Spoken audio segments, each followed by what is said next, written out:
필리핀은 FA50PH 버전을 2014년부터 2017년까지 12대를 구매해 왔는데 아주 만족해서 추가로 12대를 구입한 계약이 오늘 아침 발표됐습니다. 단순히 그냥 수출을 한 것뿐만 아니라 기존의 12대의 FA50PH 버전에서 더 업그레이드된 부분이 들어갑니다. 곧 이제 KF21 시제기가 지금 우리 눈앞에 등장할 예정이고요. 한참 조립 중입니다. 그리고 내년부터 우리나라 공군에 인도가 됩니다. 이 과정에서 이제 수출 상담도 계속되고 있는데 KTF 15000 첨단 엔진이라 불리고 있는 엔진 국산화의 끝판왕이라 할 수 있습니다. KF22 보라매 전투기에 이 엔진을 탑재한 게 지금 현재 엔진 개발자들 꿈이자 지금 국책 사업으로 추진되고 있는데, 안녕하세요. 저는 에비에이션 위크 한국 특파원 김민석입니다. 에비에이션 위크는 120년 역사의 방위사업 전문 항공우주 주간지로 저는 한국에 있는 K방산 소식을 영어로 지금 소개해드리고 있고, 가장 최근에는 K방산에 투자라는 방위사업 관련 투자 서적을 집필해서 지금 현재 판매 중입니다. 필리핀이 FA50 12대를 추가 계약했다는 뉴스가 나왔는데요. 어떤 내용인가요? 해당 내용은 원래 필리핀은 FA50PH 버전을 2014년부터 2017년까지 12대를 구매해 왔는데, 이 구매 과정에서 실전에도 투입도 하고 아주 만족해서 추가로 12대를 구입한 계약이 오늘 아침 발표되었습니다. 그래서 이번 계약은 말씀하신 대로 약 1조 원 가까운 9천억 원 이상의 계약이고, 이제 달러로는 이제 7억 달러 이상 이렇게 돼 있는데, 가장 최근에 이제 올해 들어가서 첫 고정익 수출 신호라고 보시면 되고, 단순히 그냥 수출을 한 것뿐만 아니라 기존의 12대의 FA50PH 버전에서 더 업그레이드된 부분이 들어갑니다. 이 업그레이드된 부분은 FA50M이라 불리는 말레이시아 버전, 그리고 FA50 폴란드라고 하는 폴란드 버전과 비슷한데, 크게 설명을 드리자면 일단 에어 투 에어 리퓨얼링 기능, 이게 무슨 말이냐면 공중에서 공중급유를 받을 수 있게 급유구를 새로 개조한 기능, 요것이 일단 들어가고요. 이 외에 미국 RTX사의 팬텀 스트라이크라는 A사 레이더가 들어갑니다. A사 레이더는 기계식 레이더에 비해서 훨씬 더 기능이 우수하고 담지거리가 좋은 차세대 레이더인데, 기존의 FA50PH 버전에는 이스라엘제 기계식 레이더가 들어간 걸 한번 업그레이드한 겁니다. 이 외에도 신형 사이드와인더 X 대공 미사일, 그 다음에 JDAM, GPS 유도 폭탄 등 무장의 업그레이드도 이루어져 가지고 약간 업그레이드되고 정전투기에 가까운 FA50 버전이 지금 수출되는 겁니다. 이 수출 사업으로 인해 가지고 이제 카이가 올해 첫 번째 이제 고정 수출했는데, 이 외에도 2개 국가 이상이 수주를 올해 목표로 하고 있는 것으로 제가 카이한테 이제 전달 받았습니다. 최근 벌어진 인도 파키스탄 분쟁에서 라팔이 격추당했다고 하는데요. 해당 내용을 소개해 주신다면요? 오퍼레이션 신두르라 해가지고 이제 인도 파키스탄 간의 그 카슈미르 분쟁이 있었죠. 이 테러 단체가 카슈미르에서 관광객을 살해한 것에 대한 양국 간의 긴장이 결국 국지전으로 벌어져서 인도가 파키스탄에 대한 공습을 실시했는데, 이 공습 첫날 과정에서 파키스탄 공군이 인도 공군의 스트라이크 패키지, 그러니까 여러 대의 전투기로 이루어진 공습 편대에서 공격을 담당하는 라팔 전투기를 정확하게 저격을 한 데 성공을 함으로써 라팔 전투기를 최소 한 대 이상 추락을 했고, 정확하게 몇 대 추락했는지에 대해서 의견이 갈리지만 파키스탄은 총 5대 이상의 전투기, 그러니까 3대의 라팔 전투기, 1대의 러시아제 수호이 30 NKI, 1대의 러시아제 미그 29 UPG, 그리고 1대의 이스라엘제 헤론 드론 격추됐다고 발표했습니다. 인도는 이에 대해서 명확하게 반박을 하고 있지 못하다가 최근 인도 총참모전이 해외에 순방을 하면서 밝혔는데, 라팔 추락에 대해서는 인정을 했으나 정확한 대수는 차이가 있다, 그리고 정확하게 몇 대가 떨어졌는지는 알 수가 없다 해서 사실상 인도의 패배를 인정한 셈이 되는 이런 사건입니다.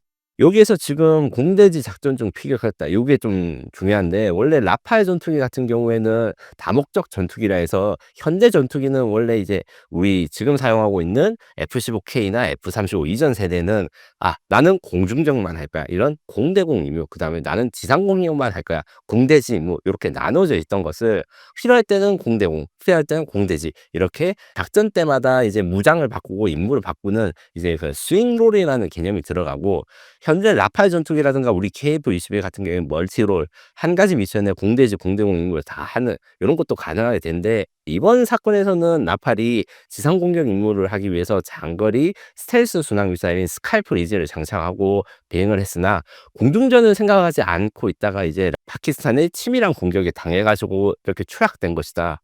그리고 이 추락의 원인으로 지목되는 것은 중국제 J-10C 전투기야 똑같은 중국제 미사일이 PL-15E 미사일이다. 이래서 지금 중국에서의 반응이 장난이 아닙니다. 이제 중국도 사실 자기 나라 군 무기라든가 이런 데에 대해서 좀 자부심을 가지고 있는 분이 많은데 실제에서 성과를 보니까 완전 축제가 됐어요. 반대로 프랑스 같은 경우에는 뭐 별거 아닌 것처럼 이렇게 이야기를 하고 뭐 주가도 영향이 없는데 아무래도 이제 속으로는 많이 쓸릴 것 같고 이 사건의 여파가 현대 공중전의 흐름은 물론 세계 방위 사업에도 미치는 영향이 매우 클 것으로 생각합니다. 중국 전투기가 많은 주목을 받고 있는데 그 성능은 어떤가요? 전투에서 일단 라팔 전투기 추락이 큰 의미를 가지고 있는 것은 중국 전투기에 비해서 훨씬 더 비싸고 고급인 전투기로 인식되었기 때문이에요. 라팔 전투기를 비교 대상으로 해서 먼저 말씀드리면 라팔 전투기는 중국제 J10 전투기에 비해서 엔진도 더 많은 쌍만 엔진을 가지고 있고 가격도 거의 3배 정도 비싸다. 그러니까 중국의 J10C 전투기는 5천만 달러 이상 가격, 그다음에 라팔 전투기는 거의 1억 5천만 달러에 달하는 가격. 근데 어떻게 이겼는가? 우선 전문가들이 지금 평가를 수정한 것은 중국의 전자장 기술 그리고 전자장비 능력이 대단히 발전된 것을 인정해야 된다. 원래는 낙후된 전자장비나 이런 성능 때문에 이 레이더 성능이라든가 미사일이 제대로 멀리 쏘지 못할 거라 했는데 이번에 멋지게 증명을 해버렸고, 그렇기 때문에 J10C의 A사 레이더가 이제 라팔의 레이더보다 더 좋은 거 아니냐 이런 의견도 있는데 요거는 조금 더 검증이 필요하고, 다만 이제 J10C 미사일이 라팔 전투기에 격추할 때 썼던 PL-15E 미사일이라는 것은 듀얼 펄스라는 로켓, 그러니까 기본적으로 로켓은 한 번 연소가 되면 끊을 수가 없어요. 하지만 로켓과 로켓 이 내부에 격벽을 만들어서 타이밍을 조절하면 한 번에 쭉 발사하는 것보다 훨씬 더 긴 사거리를 달성하고 있습니다. 대한민국도 이 기술을 보유하고 있고요. 요것을 적용한 거 한 번, 그 다음에 탐색기라 불리는 이 미사일이 스스로 적을 포착할 때 쓰는 A사 레이더 탐색기가 PL-15에 있는 것이 추락된 잔해에서 발견이 됐습니다. 이것은 현재 중국이 더 앞서 나간 것이기 때문에 좀 경계가 필요하고, 이 두 개의 성능 때문에 J10C가 최소한 이제 4.5세대 전투기의 기본적인 능력을 갖췄고, 이제 사용 환경에 따라서 같은 4.5세대 전투기라면 운용자가 누구인지에 따라서 성패가 갈라지는구나, 이런 교훈을 얻게 되었습니다. 이번 공중전으로 인해서 방산업계 반응은 어떤가요? 말씀드린 대로 지금 중국의 AVIC라고 하는 J10C 제작사의 주가는 지금 하늘 높은 줄 모르고 올라가 있습니다. 그 단순히 주가만 올라간 게 아니라 이제 바이럴이라고 하죠. 이게 제품이 소문이 돌면 이제 인기가 늘어나듯이. 그래서 사실 수출 상담에서 굉장히 우리의 위협에 대해서 걱정이 되는데, 요게 대해서도 이제 좀 연구를 해보고 조사해본 결과 일단 이집트 공군이 좀 관심을 보이고 있어요. 이집트 공군은 원래 미국의 원조를 받아가지고 대부분 군사 전략, 그러니까 무기들을 수입하고 운영했는데, 얼마 전에 중국의 공군이 이제 이집트에 원정을 와서 원정 훈련을 같이 해가지고 거기에 또 J10 전투기가 있었습니다. 그래서 지금 중국은 이제 J10 전투기 수출을 굉장히 드라이브를 걸고 있는 상태고, 인도네시아도 원래 라팔 전투기 42대, 우리 KF-21을 이제 구매를 했으면서 동시에 이렇게 해서 참 원상이 많았는데, 라팔 전투기를 구매를 안 하고 J10을 만들 수도 있다? 구매할 수도 있다? 이런 이야기들 정확하게 말하지는 않았지만 이런 걸 시사하는 발언들을 해서 지금 프랑스에서는 대단히 긴장하고 있어요. 물론 J10C 전투기가 이번 사건이 일어났다 해서 무조건 좋은 전투기로 잘 팔릴 거라는 것은 아닙니다. 중국제 무기는 기본적으로 중국산 외 무기와의 호환성을 보장하기 힘들고, 그 다음에 파키스탄이 승리한 게 단순히 전투기가 좋아서 그런 것이 아니기 때문이거든요. 이 승리의 배경에는 잘 알려지지 않았지만 일단 파키스탄이 정보전에서 우위를 가진 게 가장 중요합니다. 공개된 이제 기자회견에서 이제 전투가 끝난 후 파키스탄 공군 장성들은 프랑스 라팔 전투기를 사용하는 인도 공군 조종사가 서로 닉네임이나 콜사인 이런 이제 별명을 붙이는 것을 해서 고질라 1이 어떻게 추적당하고 있다, 고질라 4가 어디 있느냐, 이런 식으로 무전 내용을 다 자신들이 다 듣고 있었다는 걸 이야기를 했거든요.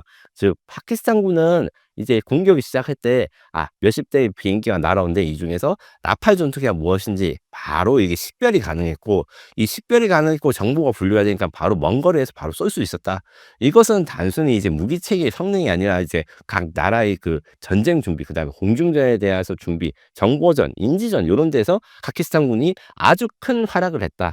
그렇기 때문에 단순히 전투기로서 승패가 중요하다는 게 현대전이 아니고 시스템을 잘 구축하고 정보를 잘 얻는 사람이 이긴다는 것을 잘 보여준 거라서, 제가 보기에는 일시적으로는 중국 전투기의 인기가 좀 올라갈 수 있는 것은 사실이고 우리가 이에 대한 대비를 해야 된다고 봐요.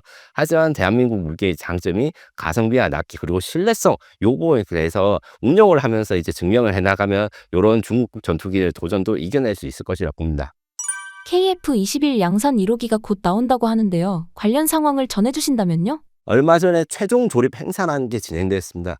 전투기는 엄청 비싼, 그러니까 1,000억 원이나 하는 그 부품이지만 다 수작업입니다. 로봇이 뭐 일부 부품 공정을 하지만 자동차가 찍어내는 것이 아니에요. 여기서 부품을 모아서 조립을 시작하고 정밀하게 계측을 해서 최종 조립 단계, 이제 조립이 끝나면 날아갈 수 있는 준비가 됐다, 이런 행사를 해가지고 곧 이제 KF-21 시제기가 지금 우리 눈앞에 등장할 예정이고요. 한참 조립 중입니다. 그리고 이 조립이 끝나고 난 다음에 시험 평가가 끝나면 내년부터 우리나라 공군에 인도가 됩니다. 이 과정에서 이제 수출 상담도 계속되고 있는데, 얼마 전에 제가 이제 방금 말씀드린 필리핀의 FA-50 수출과 연계되는 이제 KF-21 수출권, 동남아시아 고객 한 건, 중동 고객 한 건에 대해서 굉장히 좀 좋은 이야기가 오고 있는 것을 최근 방산 전시회라든가 이런 사람들 다 소문에서 좀 오르고 있고요. 물론 이제 전투기 구매라는 게 굉장히 오래 걸리고 시간이 많이 걸리는 겁니다.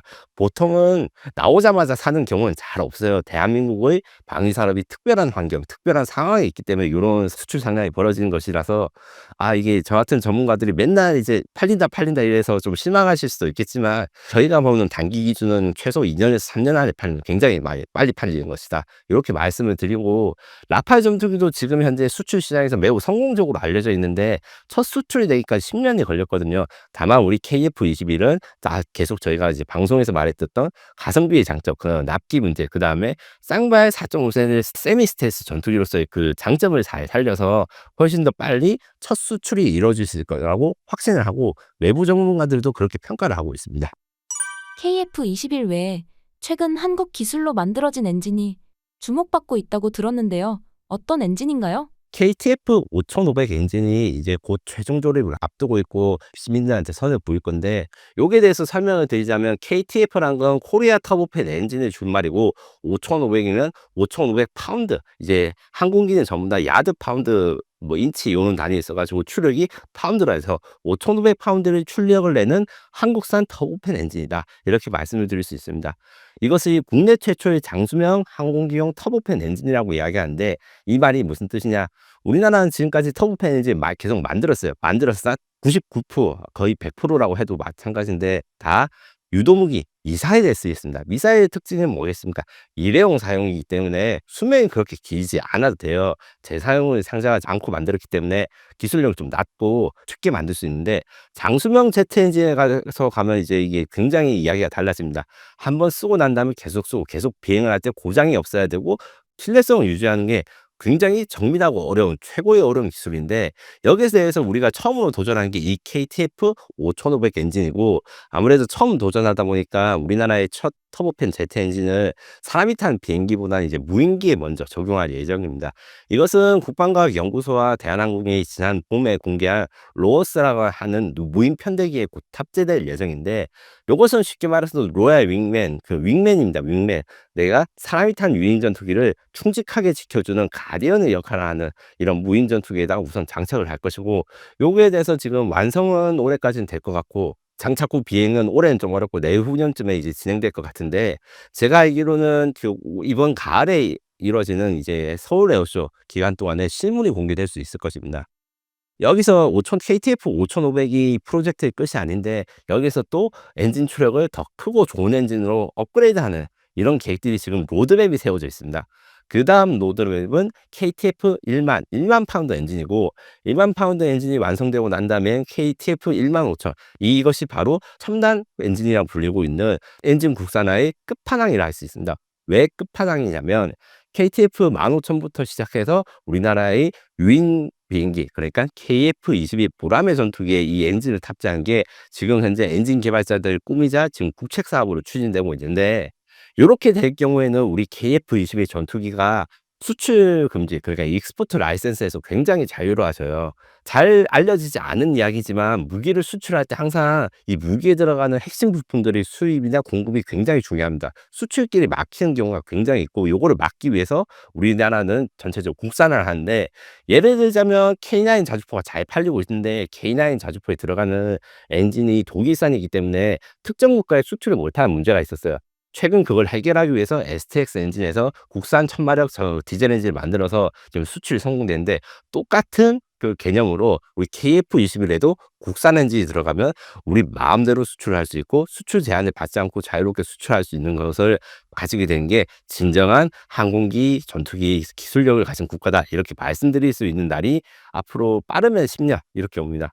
10년이 왜 빠르냐고 이렇게 말씀하시는 분도 계실 수 있는데, 전투기 개발이 엔진 개발이 이렇게 빠르게 이루어지는 것도 이제 대한민국만이 이룰 수 있는 겁니다. 가령 인도 같은 경우에는 비슷한 칼바리 엔진이라고 하는 ACA 테자스 전투기, 국산 전투기에 탑재한 엔진 계획을 20년 넘게 가지고 있었으나 이게 잘 진행되지 않아서 결국에는 미국 제너럴 일렉트릭의 도움을 받고 있거든요. 한국은 그에 비해서 10년이란 계획, 그리고 3조 원대의 예산으로 해서 만든다는 게 다소 무리일 수도 있다. 야, 이걸로 이 기간이 맞아? 이렇게 말씀하시는 분도 있어요. 다만 KF21을 통해서 우리나라가 대형 무기 도입, 무기 개발 사업을 스스로 잘 해낼 수 있다는 것에 대한 확신이 있기 때문에 그 다음 마지막 여정으로 이제 엔진의 국산화를 준비하고 있다, 이렇게 이해하시면 됩니다. 만약 국산 엔진 개발에 성공한다면 어떤 경제적 효과가 있을까요? 제가 앞서 말해서 익스포트 라이센스를 해결할 수 있다 했는데, 요게 대해서 정확하게 이야기하면 수출 시장에서 미국 수출 시장의 미국의 경쟁에서 이겨낼 수 있는 여러 가지 방법이 있습니다. 미국이 직접적으로 야, 한국 너네 어느 나라에 무기를 팔지 마, 이렇게 하는 경우 잘 없습니다. 대신에 수출 규제를 아주 교묘하게 해서 스스로 포기하도록 만듭니다. 이게 어떤 일이 있었냐면 2000년대 초반, 그러니까 2010년대에 노르웨이에서 전투기를 사려고 하는데, 스웨덴제 그리핀 전투기야 이제 미국 F-16 전투기, F-35 전투기들이 이렇게 경쟁을 붙였어요.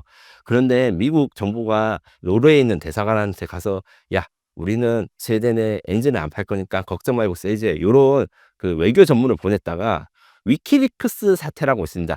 미국의 대규모 비밀 외교 전문들이 공개된 사태에서 그게 까발려진 거예요. 미국이 이런 식으로 이제 무기 수출에서 장난질 치는구나. 요런 것을 국산 엔진 들어가면 처음부터 알 수 없게 되니까 미국 입장에서는 우리 엔진을 쓴 것보다 우리 수출 허가를 내주는 게 훨씬 더 이득이다, 이렇게 태도가 바뀔 수도 있고, 수출 협상에서 이렇게 주도할 수 있게 된다면 미국 업체의 협력도 오히려 더 좋아집니다. 다음에 이제 수출 시장 도전으로 해가지고 소형 제트 엔진에 대한 발전이 가능한데, 이 KTF 15,000, 15,500 이렇게 점점 추력이 커질 때 특징이 내열성이 높아집니다. 더 높은 온도에서 견뎌서 작동할 수 있기 때문에 이 기능이 더 고도화되고 어려운 기술인데, 거꾸로 이 KTF 15,000, 이 국산은 터보팬 엔진이 개발될 경우 이 기술을 소형 제트 엔진이나 무인기 드론용 엔진에 가면 우리 엔진의 경쟁력이 굉장히 높아집니다. 왜냐하면 현재 이제 드론 시대가 나왔다 해가지고 수많은 드론들이 개발되고 있는데 아직 제트 엔진을 가진 드론들은 적어요. 그리고 이 제트 엔진을 가진 드론들은 대부분 엔진이 1970년대에 이제 표적기로 쓰기 위한 구형 엔진들을 사용합니다. 그런데 우리 기술로 만든 이 신형 엔진을 사용해서 이제 드론 엔진 시장에도 진출하게 되면 이 굉장히 수출 경쟁력을 가지게 될 것이고, 혹자는 그래서 KF21에다가 국산 엔진을 달았는데 이게 팔리지 않으면 아예 경제성이 없는 거 아니냐, 이렇게 말씀하신 분은 그 부분에서는 틀린 겁니다. 이 기술을 사용해 가지고 우리나라는 제트 엔진의 다양한 라인업을 만들 수 있다. 그리고 마지막으로 파생형을 개발할 수 있습니다. 제트 엔진이라고 하면 전투기에만 들어가나 비행기에만 들어간 걸 생각하기 쉬운데 이게 파생형이 굉장히 많아요. 우선 전투기용 제트 엔진과 항공기용 제트 엔진은 서로 코어라는 부분을 공유합니다. 터보팬 엔진이라는 건 말 그대로 터보가 있고 팬이 있는 건데, 그중에서 팬이라는 거는 원래 터보 엔진, 막 날개를 엄청 돌리고 거기서 연소를 돌려서 그 공기를 압축하는 것에 외부에다가 바람을 생산하는 팬을 넣는 게 터보팬 엔진이고, 이 바람을 넣는 부분의 크기를 조절하면 연비가 좋아지거나 혹은 속도가 빨라지거나 이렇게 조절할 수 있어요. 그래서 전투기는 속도가 빠른 중심으로 가고 수송기나 여객기는 연비가 좋은 중심으로 이 개조를 합니다. 이렇게 쉽게 단일 코어를 만들어냈으면 이게 수송기라든가 여객기 개조할 수 있는 게 첫 번째. 또 최근에 전투함에는 가스터빈이라고 합니다. 이 가스터빈이 말 그대로 터빈이지만 사실은 제트 엔진과 코어를 공유합니다. 요걸 사용해서 이제 우리나라의 KDDX 구축함이라든가 차세대 전투함에 국산 엔진까지 달면 KF-21 전투기뿐만 아니라 전판까지 완벽한 국산화를 달성하게 되는 효과도 있고, 이제 미래는 이제 대대나 4단급 이런 지휘소에서 발전기 차량을 가지게 될 겁니다. 왜냐? 이제 시제 전쟁이 드론과 AI가 발달하는 뿐만 아니라 레이저 무기들이 지금 속속들이 발생하고 있어요. 레이저 빔뿐만 아니라 이제 고에너지 무기라 해가지고 HPM이라고 하는 마이크로웨이브를 쏴가지고 전자기를 무력화시키거나 이런 전자기 무기, 빔 무기들이 전쟁에서 쓰일 건데, 그래서 이제 야전 부대에도 발전기가 필요할 때 요 엔진을 사용해서 발전기를 만들어서 이제 부대에다가 전력을 공급해주고, 요런 부대를 사용할 수 있는 확장성이 큰 사업이라고 생각하시면 됩니다. 트럼프 정부에서 주한미군 철수 얘기가 많이 나왔는데요. 현재 어떤 상황인가요? 5월 23일 월스트리트 저널에서 익명 관리를 인용해서 주한미군이 4,500명이 축소한다. 지금 2만 예천 명이 있는데 거의 4분의 1이 빠져나간다는 보도를 해서 크게 문제가 됐었는데, 확인해 보니까 제이비어 브런슨 주한미군 사령관이 이제 5월 28일 날 전혀 그런 논의를 한 적 없고, 우리가 그런 논의를 한 적이 없는데 좀 가짜 뉴스를 퍼졌다, 이렇게 부정을 강하게 했어요. 다만 이제 이 4,500명의 규모가 구체적이고 장소도 이제 보도된 내용이 괌이라든가 아니면 미군 지역으로 이전한다는 거라서 이게 좀 의심이 아직 있고, 그리고 주한미군 사령관도 미군 구조 개편에 대해서는 항상 열려 있고, 그것은 주한미군만 병력을 줄이고 늘리고 이런 문제가 아니라 미군 전체의 이동이라든가 편제 개편에는 항상 일어날 수 있다. 그렇게 약간의 여지를 준 것이죠. 그래서 결론적으로 말씀드리면 주한미군 감축은 지금은 일어나지 않으나 요게 협상이라는 건 외교부문에서 얼마든지 일어날 수 있는 일이다, 이런 불안감이 있는 것은 사실이다, 이렇게 말씀드릴 수 있습니다. 현재 주한미군의 역할은 어떤 게 있을까요? 먼저 주한미군의 역사상 역할 임무 변화에 대해서 약간 설명드리면, 한국전쟁이 끝나고 한미 상호 방위 조약이 일어났을 때 주한미군은 우리나라 서부 지역을 방어했습니다. 쉽게 말해서 그 개성 밑에 서울에서 이제 간첩이 올라오는 걸 막는 것을 미군이 했고, 미군이 지금 우리나라 군인들이 하는 GOP 집회에 다 들어갔어요. 이 과정에서 뭐 전투도 많이 나고 사망자도 있을 정도로 이렇게 했다가, 이제 닉슨 독트린이라 해서 닉슨이 이제 중국과 좀 친해지고, 그다음에 베트남전이 마무리되고, 그다음에 카터 정부가 들어서고, 이런 여러 가지 과정 중에서 축소에 축소를 거듭하다가 현재는 이제 평택에 대부분의 육군 병력이 모여져 있고, 이제 전시에 기동부대로서 우리나라에 지원하는 직접적인 지상군, 그다음에 오상공주, 이제 공군 전력, 이런 것들이 서포트를 해주고, 전쟁이 나면 이 주둔 병력이 일단 한국군과 같이 작전 계획을 발동해서 북한에 대한 도발에 억제를 할 뿐만 아니라 미군이 한미 상호 방위 조약에 의해서 지원군이 오는 것을 지원해주는 서포터의 기능이 있습니다. 그래서 혹자 혹은 이제 일부 언론이나 시각들에서는 이게 중국 침략의 기지라고 하는데, 사실 주한미군의 역할은 북한을 방어하기 위한 역할로 이제 조약상으로 명문화돼 있고, 그런 것은 좀 다소 의도를 왜곡하고 있는 부분이 있습니다. 미국의 인태 전략에서 한국의 역할은 무엇인가요? 지금 말씀드렸던 오산, 군산, 그다음 평택 기지는 공통점이 있습니다. 중국 본토에서 가장 가까운 군사 기지로 해서 중국 입장에서는 사실 이게 자기 목덜 밑에 있는 칼이나 마찬가지예요. 옛날에 1960년대 미국 근처의 그 쿠바에서 소련이 미사일 기지를 건설한다 했을 때 그 미국이 엄청 신경질적인 반응을 보이고 함대가 대치해서 제3차 대전이 일어날 뻔했었거든요.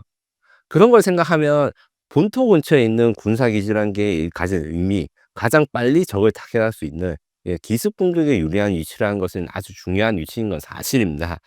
다만 이제 거꾸로 최근에 들어서 군사학자들은 그래서 군산이나 오산, 그다음에 평택 기지에 미군 병력들을 가지는 게 위험할 수 있다, 특히 미국을 중심으로 이런 비판 여론이 있는데, 핵심은 중국이 가장 빨리 공격할 수 있는 위치도 거기이기 때문에 그쪽, 그러니까 대주한미군에 있는 그 미국 병력들이 안전을 도모할 수 있는가, 여기에 대해서 의문이 있는 것입니다. 실제로 중국은 아무래도 미사일 전력을 이제 선제 타격을 할 것이라 가지고 최근에 건설되고 있는 미국이 중국 견제용 기지는 여기에 있는데 중국을 어떻게 견제해? 이런 것들이 많습니다. 예를 들면 호주 같은 경우에 기지를 만드는데 이게 중국 견제를 해요. 왜 그렇게 호주에 기지를 만드느냐? 중국의 중장거리 탄도미사일이 사거리 밖에 있으면서도 미국군의 장거리 폭격기가 출격할 수 있는 그런 곳에다 기지를 만들기 때문인데, 요런 아웃레인지 전략으로 갈 때는 주한미군이 좀 위험하기 때문에 항상 이 감축을 해야 되냐 말아야 되냐 이 논쟁이 있을 수밖에 없습니다. 그리고 한미 동맹은 기본적으로 이제 북한에 대한 위협을 하기 때문에 일부 언론이나 정치인들이 말하는 것처럼 뭐 중국과 미국이 싸우는데 우리나라가 강제로 들어가야 되고 요런 것들을 좀 한미 동맹에 대해서 다소 오해를 하고 있는 것으로 생각하시면 되고, 다만 지정학적으로 우리가 미국이랑 더 가깝고 미국과 동맹국이기 때문에 생긴 문제지 주한미군이 배치돼서 뭐 전쟁 위협이 높아지거나 이런 것은 결코 아닙니다. 주한미군이 감축된다면 한국은 어느 정도 타격을 입게 될까요? 실제로 병력 감축은 없었으나 최근에 패트리어트 부대가 철수돼 가지고 이제 중동 쪽으로 전개되고 있다, 이런 보도들이 있었고, 저도 위성 영상이나 보도를 봤을 때 일부 장비들이 재배치되고 있는 건 맞아요. 이럴 경우에는 아무래도 방어막, 그리고 우리나라의 미사일 방어막이라든가 이런 것을 미국에 좀 의존하기 때문에 요격 미사일 숫자가 줄어드는 거는 그만큼 북한 미사일이 요격할 수 있는 숫자가 줄어들게 돼서 취약점이 있을 수도 있고, 다만 이제 주한미군 실제로 감축되었을 때 우리는 어떻게 대응했냐, 역사를 좀 돌아보면 단순히 감축됐으니까 뭐 북한에 넘어가 이런 건 절대 안 하신 건 알고 있을 거예요. 유곡 사업 혹은 예비군 창설, 여러 가지 군사 혁신을 통해서 우리가 그동안 극복을 해 나갔고, 이를 통해서 대한민국의 국방력, 그다음에 방위 사업이 발전한 것도 사실입니다. 미군이 없는 자리에 메꾸기 위해서 미사일 방어 기술이라든가 아니면 공군력 증강, 요런 것들이 아마 증강돼 시도될 것으로 보이고, 요것들이 잘 협상되고 그다음에 미국과의 협의를 통해 가지고 잘 해결되는 게 이제 우리가 바라는 목표이나, 다만 이제 트럼프 같은 경우에는 모든 것이 다 돈벌이로 생각하고 협상과 동맹도 돈으로 바꾸고 싶다 생각할 수 있는 다소 위험한 사람인 건 사실입니다. 이 평가는 제가 하는 말이 아니고 미국에서 미국 전문가들이 하고 저한테 말씀을 해 주시는 거예요. 항상 조심해야 된다. 그렇기 때문에 거꾸로 말해서 주한미군과 미군의 가치를 트럼프한테 인식시키는 작업, 주한미군이 있음으로써 미국이 얼마나 이득을 얻는지 요런 설득하는 작업과 함께 한미 동맹으로서 한국이 미국의 이익에 얼마나 부입하고 있는가, 한국의 군사력 그다음에 방위 사업 능력이 중국을 견제하는 데 어떻게 도움이 되는가를 설득을 하게 된다면, 이런 주한미군 철수 우려에 대해서 직접적인 철수를 줄이는 것은 물론 철수를 하더라도 안보 공격에 메울 수 있는 역량을 더 만들 수 있는 기회가 되리라고 생각합니다. 주한미군과의 마찰음이 생기는 지금 한국은 어떤 기회를 잡아야 할까요? 말씀드린 대로 대한민국은 주한미군이 굉장히 중요하고 소중하게 대한 것은 사실입니다. 하지만 주한미군을 철수한다 해가지고 결국 포기하지 않고 우리만의 답을 찾아왔던 이 역사를 우리 지금도 계승해야 됩니다. 한미동맹의 가치가 일단 정치 성향에 관계없이 동일하다, 여기에 대해서 좀 미국한테 인식을 해줘야 되고, 실제로 지금 제가 취재를 한 바로는 이제 정권이라든가 이런 정치권의 변화랑 관계없이 한미동맹의 굳건한 확보 의지가 있다, 저는 이걸 확인했고, 트럼프의 과도한 요구에 대해서 우리가 경계를 하는 것은 필요하고, 경계를 어떻게 하느냐. 미국 내부에서도 트럼프의 이런 요구에 대해서 불만을 가진 분들이 있습니다. 그분들과 연계해서 트럼프를 설득해야 됩니다. 과도한 중등비 협상이 있을 것이라고 이야기를 하고 1기 트럼프 때도 실제로 있었는데, 1기 트럼프 때는 이제 잘 우리나라 주한미국의 가치, 한국의 가치를 잘 설명했을 뿐만 아니라 우리가 좀 미국 무기들을 좀 많이 사줬어요. 미국 무기 수입국으로서. 그래서 트럼프한테 우리가 돈이 된다, 이익도 된다, 같이 가자, 이렇게 설득했고, 트럼프 2기의 방위비 협상도 비슷하게 진행될 건데 1기 때보다 지금 2기가 좀 더 적극적인, 좋게 말하면 이제 트럼프 정부가 좀 말씀드리면 가진 거 다 내놔 뭐 이런 태도를 보이기 때문에 오히려 좀 더 당당하지만 이제 동맹에 기반해서 트럼프가 무리한 요구를 하면 그것에 의해서 미국의 국익이 얼마나 손해를 보는지 이런 것에 대해서 설득하는 게 필요하고, 반대로 우리가 제공해 줄 수 있는 안보상의 이익이 무엇인지 이렇게 여러 가지 이야기를 해줄 수 있는데, 천만다행히 우리는 1기 트럼프 때보다 더 진보된 카드를 가지고 있습니다. 그게 뭐냐면 우리 K 방위 사업이죠.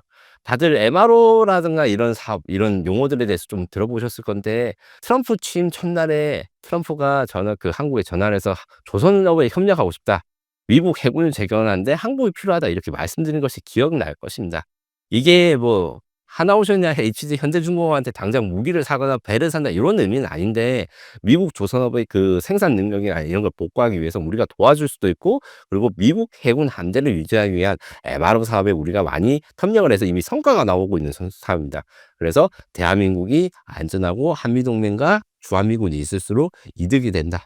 왜냐하면 미국 해군의 함대의 능력과 조선 능력이 강해질 수 있다, 우리가 동맹국이기 때문에. 요것을 설득하는 과정에 있으면 트럼프가 1기 때보다 좀 과격한 내용을 하더라도 우리가 또 슬기롭게 헤쳐나갈 수 있다, 저는 이렇게 확신하고 있습니다. 그리고 일부 언론들은 이제 이번 기회에 미국이 철수한 대신에 핵무기를 가지자, 핵무기가 미군을 대신할 수 있다 이렇게 말씀하시는 분도 있는데 결론적으로 말해서 핵 없고 주한미군이 있는 한미동맹이 있는 한국이 한미동맹이 없는 핵 가진 한국보다 더 안전합니다. 핵무기가 강력한 무기고 이것이 대량 살상 무기인 건 맞지만 결국엔 동맹, 그냥 국제사회에서 지원, 그다음에 전쟁 지속 능력, 협력 이런 다층적인 가치를 가진 게 한미동맹이기 때문에 협상을 통해서 우리의 주권을 가져야 된다. 그러니까 대한민국 원자력 주권 향상에 대한 협의 요거는 저는 맞다고 생각해요. 그리고 일본과의 형평성을 가지거나 대신에 그걸 대가로 이제 트럼프는 또 요구를 할 것이고 우리가 그걸 들어줘야 되는 것인가 할 때 무조건 우리나라의 핵 주권을 갖추고 가지고 핵무기만 있으면 모든 게 다 해결된다. 요런 생각보다는 정확하게 경중을 따지고 어떤 것이 중요한지 따지고 합리적인 방향으로 이 우리 원자력 주권 찾는 협상, 그다음에 미국과의 방위 협상을 연계했으면 좋겠다. 이런 말씀을 꼭 드리고 싶습니다. 최근 중국 군사 잡지에서 전쟁 없이 대만을 무너뜨리는 방법을 기재해서 논란이 됐었는데요. 어떤 내용인가요? 저도 찾아봤는데 보도 매체는 사우스 코리아 모닝 포스트 SCMP라는 홍콩 매체이고 이들이 직접적으로 보도를 한 게 아니라 함선 지식이라고 하는 중국 밀리터리 잡지 요게 최신호에 대한 그 전쟁 시나리오가 있는 걸 인용을 한 거더라고요. 요런 방식 같은 경우에는 직접적으로 말하기 좀 껄끄러울 때 쓰는 방식인데 그래서 왜 껄끄러운가 봤더니 이제 사우스 차리아 모닝 포스트는 다 비교적 이제 균형을 잡을 이런 평가를 받기 위해서 이제 하는 거라서 좀 이런 신경을 썼다. 자기들이 한 말이 아니고 우리는 인용을 했다 이런 거라서 인용 내용을 봤어요. 결국에는 싸우지 않고 전쟁 대만을 무너뜨린 거는 그래서 전쟁을 안 하겠다는 건 아니고 이제 대만을 공격을 할 때 초기 공격으로 대만의 역습이나 그 공격 의지를 꺾을 수 있으면 단 한 번의 공격으로도 대만을 굴복할 수 있다. 요런 시나리오더라고요. 그래서 전쟁을 하지 않는다. 왜냐하면 서로 주고받고 하는 게 전쟁이기 때문에 일방적으로 한 번에 줬을 때 타격을 줄 수 있다. 그래서 어떻게 할 수 있나 봤을 때 대만은 북부와 남부가 좀 분리되어 있습니다. 그 남부의 가오슝, 북부의 타이페이 이렇게 공단에 이런 것도 분리되어 있는데 북부의 발전소, 교통신, 교통 인프라를 한 번에 미사일 공격 파괴를 했을 때 북부의 변전소 3개만 파괴도 수도 타이페이가 정전할 확률이 99.7%다. 왜냐하면 워낙 좁은 중심에 많은 인프라가 모여 있기 때문에 핵심 시설만 불능한 되더라도 이제 군사적 작전이 불가능하다. 여기 있고 나비 효과로 연쇄적인 대만 분기를 기도한다. 이런 내용들이 있어서 어떤 생각을 봤는데 인프라가 붕괴되면 지휘 통제가 붕괴되고 군사력 무기가 있어도 제대로 쓸 수 없기 때문에 아 우리가 제대로 대응을 못하겠구나. 대만이 생각하면 항복을 하겠다. 이런 이야기고 이거를 최적화하기 그러니까 이런 효과를 극대화하기 위해서 자연의 힘도 빌어야 된다. 그러니까 자연재해, 태풍이 오는 직전에 이런 걸 선택해서 이제 정전 요도 유도하거나 혹은 선거 등 정치적으로 이벤트가 있을 때 하면 이제 뒤숭숭하기 때문에 이 효과를 극대화할 수 있다. 그리고 이 와중에 사이버 공격을 통해 가지고 대만을 이제 혼란스럽게 해야 된다. 이런 것도 있는데 실제로 보니까 대만에서는 대만판 드라마에서 중국이 이렇게 공격을 해 가지고 대만이 마비되는 시나리오 이런 거에 대한 드라마도 있어요. 제가 드라마 전편은 못 보고 1화가 유튜브에 공개된 걸 봤는데 실제로 이제 이런 그 초기 공격으로 이제 대만을 마비시키고 정전되고 물이 떨어지고 이런 상황이 있고 대만의 그 방송국을 중국 해커들이 해킹해서 무조건 한국해라는 것을 이제 전광판이라든가 TV에다 다 틀어주는 거예요. 요런 걸로 굴복을 시키거나 아니면 전쟁에 대해서 이제 수행 의지를 꺾는 요런 것들에 대해서 대만도 걱정을 하고 있는 건 사실입니다. 다만 이것은 다소 혹풍이고 wishful thinking이라 하죠. 좀 희망적인 사고 이랬으면 좋겠다라는데 왜 그러냐면 대만도 바보가 아니기 때문에 이런 대책이나 이런 전술을 모르지가 않습니다. 모르지가 않으니까 대만에서 드라마도 나오겠죠. 똑같은 전술에 이제 제로데이라는 드라마인데 TSMC 공장을 마비시키거나 아니면 확보를 하는 게 제일 중요한데 그 이게 좀 계륵이에요. 뭐가 계륵이냐면 중국은 결국 대만에 가지는 게 정치적인 목적도 있지만 TSMC를 확보하게 되고 TSMC 공장이 미국에다가 공급을 못하게 되면 이 최신 반도체 주권과 기술력을 압승하게 되는 기술 패권을 얻게 됐기 때문에 전쟁이 나거나 아니면 이런 공격을 했을 때 TSMC를 남겨둬야 되는데 변전소가 끊기거나 해서 전력을 끊는 방식으로 정복을 하면 뭐 TSMC가 남을 수 있겠죠. 하지만 그것을 대만이 모르는 바도 아닙니다. 이런 사고가 있을 때 대만이 스스로 파괴를 하거나 아니면 이 변전소라든가 이 인프라가 파괴되지 않게 방어 무기를 배치할 수도 있고 실제로 TSMC 공장은 남부와 북부에 분산되어서 나눠져 있고 여기다가 M1A2T 최신형 탱크라든가 방어 장비들을 완비하고 있어요. 그렇기 때문에 이 대만 사람들한테 그 정전이 되고 물이 끊어져 가지고 '네 우리가 너무 힘이 없는 나라니까 항복하자.'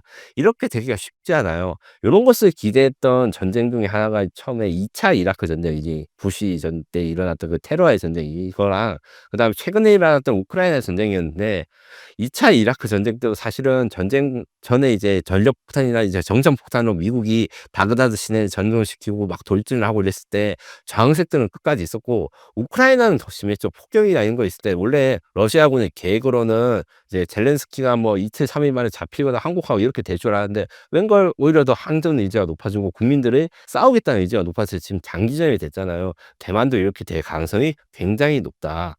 또한 여기다가 대만도 상당한 에너지 선진국입니다. 이게 원전이 지금 없어서 건설 이야기를 하고 있긴 한데 대체 에너지 부분에선 투자를 많이 하고 있고 대체 에너지가 기상의 문제는 있지만 이런 외부 공격이라든가 이런 데 굉장히 강한 면이 있습니다. 왜냐하면 송전망을 대부분 다 중앙 집중식으로 쓰는 그 화석 연료 같은 경우에는 아주 구석에 있는 데서 큰 발전소가 있고 거기서 송전을 하는데 이제 대체 연료나 이런 태양광 풍력으로 가면 그 지역에서의 송전 능력이 있기 때문에 이걸 없애는 노드를 없애는 게 좀 어렵거든요.